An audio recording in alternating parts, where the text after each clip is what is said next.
औज़ुबिल्लाहि मिनश्शैतानिर्रजीम बिस्मिल्लाहिर्रहमानिर्रहीम। अस्सलामु अलैकुम वरहमतुल्लाहि वबरकातुहू। व्यूअर्स, अल्हम्दुलिल्लाह हमने सूरह अनफ़ाल के 4 रुकू लफ्ज़ी और बामुहावरा तर्जुमा पढ़ लिए हैं। आज हम रुकू नंबर 4 में से देखेंगे कि किस तरीके से कसीरुल इंतखाबी सवालात बनकर पेपर में आते हैं, जो कि 9th क्लास के बच्चों के लिए बहुत ज़रूरी हैं। तो सबसे पहले तो मैं ये कहना चाहूँगी कि आप अगर लफ्ज़ी तर्जमा याद करेंगे तो बामुहावरा तर्जमा करने में बहुत आसानी होगी और फिर ऐसे सवालात को हल करने में भी कोई मुश्किल पेश नहीं आएगी। तो चलें शुरू करते हैं। सबसे पहले आपको जैसे कि नज़र आ रहा है सवाल नंबर 1, लफ्ज़ लिखा हुआ युस्बितु का मायनी है वो कैद कर दें, वो कत्ल कर दें, वो जिला वतन कर दें या ये सब। तो युस्बितु का मायनी है वो कैद कर दें। असातीरुल अव्वलीन का मायनी है जाहिलों की कहानियाँ, ताजरों की कहानियाँ, अगले लोगों की कहानियाँ या दुश्मनों की कहानियाँ। तो इसका मायनी है अगले लोगों की कहानियाँ। लिखा हुआ ऐसे भी आ सकता है कि पहले लोगों की हकायतें या पहले लोगों की कहानियाँ। तो ये सेम वर्ड है, इसमें कोई कमी बेशी नहीं है। अगले लोगों की कहानियाँ या पहले लोगों की हकायतें एक ही बात है।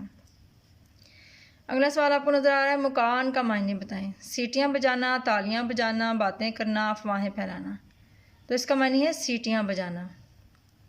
तो जो ऑप्शन ठीक होगा उस ऑप्शन वाले जो बबल है उसको हमने फिल करना होता है। ठीक है, तो कोई सा भी लफ्ज़ इस तरह से आ जाए तो अगर आपने लफ्ज़ी तर्जुमा याद किया होगा तो कोई मुश्किल पेश नहीं आएगी। अगला सवाल आपको नज़र आ रहा है सलातुहुम का मायने। इनकी नमाज भी, हमारी नमाज, तुम्हारी नमाज या उसकी नमाज। तो इनकी नमाज इसका सही आंसर है। आगे आपको नज़र आ रहा है बामुहावरा तर्जुमे में से कसीरुल इंतखाबी सवालात, यानी बामुहावरा तर्जुमे में से भी कसीरुल इंतखाबी सवालात बनकर आ जाया करते हैं। जैसे कि यहाँ पे दिया हुआ है मोमिनो अगर तुम खुदा से डरोगे तो वो तुम्हारे लिए पैदा कर देगा। अमरे फारिक, अमरे फ़ारूक, ईमान या कुशादा रिज़्क़। तो हमने तर्जुमा पढ़ा अमरे फारिक, तो तुम्हारे लिए क्या पैदा कर देगा? अमरे फारिक। तो हमने ए वाले बबल को फिल करना है। अगला सवाल है जब इन्होंने कहा कि खुदा अगर ये कुरान तेरी तरफ से बरहक है तो हम पर आसमान से बरसा। क्या चीज़ उन्होंने मांगी थी? पानी, पत्थर, अजाब या आग। तो उन्होंने पत्थर का अजाब मांगा था। तो हाँ, बी वाला ऑप्शन जो है वो ठीक होगा। खुदा ऐसा ना था कि काफिरों को अजाब देता है, जबकि आप सल्लल्लाहु अलैहि वसल्लम इनमें थे, वो अल्लाह की इबादत करते थे, मक्का में रहते थे या कुरान पढ़ते थे। तो ए वाला ऑप्शन ठीक है, हमने तर्जुमे के मुताबिक सवाल का जवाब देना है। आप सल्लल्लाहु अलैहि वसल्लम इनमें थे। जब इनको हमारी आयात पढ़कर सुनाई जाती हैं तो कहते हैं हमने जान लिया, हमने याद कर लिया, हमने सुन लिया, हमने पढ़ लिया। तो इनमें से कौन सा दुरुस्त होगा? हमने सुन लिया। क्वेश्चन नंबर 9, मस्जिदुल हराम के मतवल्ली हैं परहेज़गार, कुफ़ार, मोमिन या मुशरिक। तो सूरह अनफ़ाल की आयत के मुताबिक मस्जिद हराम के मतवल्ली जो हैं वो परहेज़गार लोग ही हो सकते हैं। कुफ़ार अपना माल इसलिए ख़र्च करते हैं कि बढ़ जाए, लोगों को खुदा के रास्ते से रोकें या पढ़ सकें या ऐश कर सकें। यानी क्या चीज़, किस लिए वो ख़र्च करते हैं? तो इसलिए खर्च करते हैं कि लोगों को खुदा के रास्ते से रोकें। अगला सवाल आपको नज़र आ रहा है अल्लाह ताला परहेज़गार मोमिन के मिटा देगा नेकियां, गुनाह, इनामात या अकायद। तो अल्लाह ताला परहेज़गार मोमिन के मिटा देगा गुनाह, बी वाला ऑप्शन ठीक होगा। क्वेश्चन नंबर 12, सूरह अनफ़ाल में कुफ़ार ने अल्लाह ताला से क्या मांगा था? अजाब, इनाम, फ़ुरक़ान या माल। तो ए वाला ऑप्शन ठीक है, अजाब मांगा था। इसमें अगर पत्थर लिखा होता तो हमने उस आंसर को ठीक करना था, क्योंकि पत्थर का अजाब मांगा था।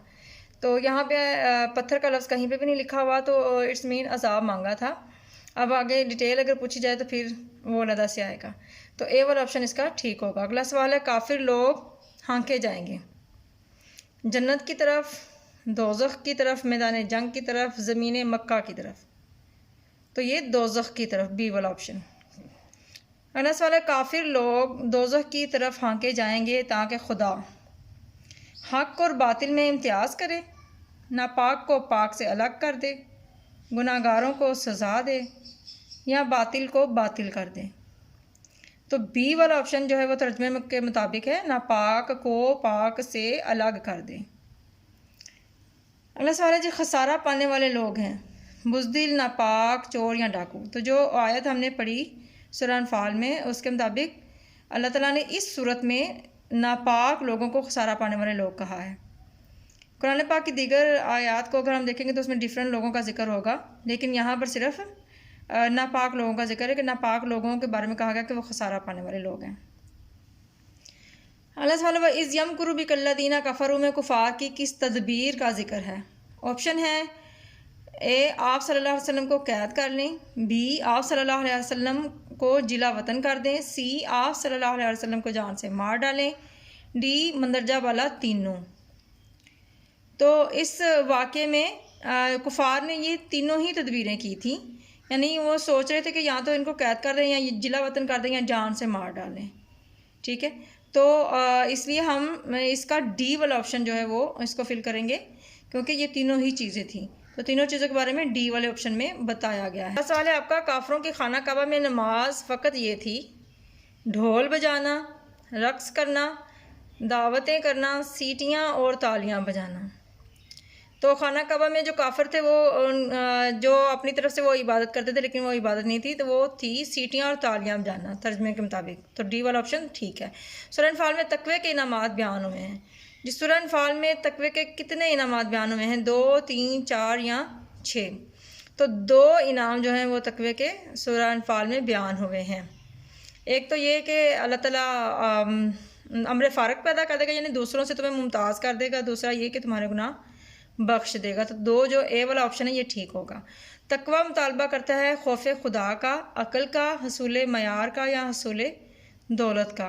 तो तकवे का लफ्ज़ी मानी भी डरना है, तो ये ए वाला ऑप्शन ठीक है, खौफ खुदा का, यानी अल्लाह ताला से डरना। इस चीज़ का तकवा जो है वो हमसे मुतालबा करता है। अगला सवाल है, अल्लाह ताला सबसे बेहतर फरमाने वाला है, खुफिया तदबीर, हुक्म, वक़्त या रहमत। तो तर्जमे के मुताबिक हमें पता चला कि अल्लाह ताला सबसे बेहतर खुफिया तदबीर फरमाने वाला है। अगला सवाल है, हक़ व बातिल में तमीज़ करने वाली क़ुव्वत को क्या कहते हैं, यानी जो हक़ और बातिल में तमीज़ कर सके, फ़र्क जो है वो बयान कर सके या फ़र्क को समझ सके। तो वो मुसलमान है, बी ऑप्शन, काफिर है, सी ऑप्शन, कुर्बान है, या डी ऑप्शन, फ़ुरक़ान है। तो ए ऑप्शन मुसलमान, यानी मुसलमान को अल्लाह ताला ने ऐसी क़ुव्वत दी होती है जो हक़ और बातिल में तमीज़ कर सकते हैं। खबीसु का मानी, अब फिर वही लफ्ज़ी तर्जुमे में से ये ऑप्शन आ गया है। तो अगर लफ्ज़ी तर्जुमा अच्छे से आप लोगों ने याद किया होगा तो इस तरह के सवालात को हल करने में ज़रा सी भी मुश्किल पेश नहीं आएगी। तो खबीसु का मानी उन्होंने पूछा है और 4 ऑप्शन दिए हुए हैं। ऑप्शन नंबर ए नालायक, ऑप्शन नंबर बी नापाक, ऑप्शन नंबर सी शर्मनाक, डी बावकार। तो खबीसु का मानी है नापाक। जी नाज़रीन, आपने देखा कि किस तरीके से सवाल जो है MCQs या कसीरुल इंतखाबी सवाल जिसको आप बोलते हैं ये बनकर आते हैं पेपर में। तो अगर मैं बार बार यही कहूँगी कि अगर बच्चे जो हैं वो अच्छे तरीके से लफ्ज़ी और बा मुहावरा तर्जमा याद करेंगे और समझेंगे तो उनको इस तरह के सवालात करने में ज़रा सी भी मुश्किल पेश नहीं आएगी। अगर आपको ये वीडियो पसंद आई तो इसको लाइक करें, ज़्यादा से ज़्यादा दूसरे दोस्तों के साथ इसको शेयर करें, बेल आइकन का बटन भी दबा दें, और अगर अभी तक आपने सब्सक्राइब नहीं किया तो सब्सक्राइब भी ज़रूर करें। और बेल आइकन के बटन दबाने से आप ये फ़ायदा होगा कि तमाम नई आने वाली वीडियोस जो हैं वो आपको मिलती रहेंगी, नोटिफिकेशन उसका आपको मिलता रहेगा और आप आसानी से सारी वीडियोस को देख सकेंगे। इससे पहले की वीडियो अगर आपने नहीं देखी तो वो ज़रूर देखें ताकि तमाम चीज़ों को आप अच्छी तरीके से समझ सकें। अल्लाह ताला हम सब की गलतियों को माफ़ करे और हम सब के लिए आसानियाँ पैदा फरमाए। आमीन सुम्मा आमीन।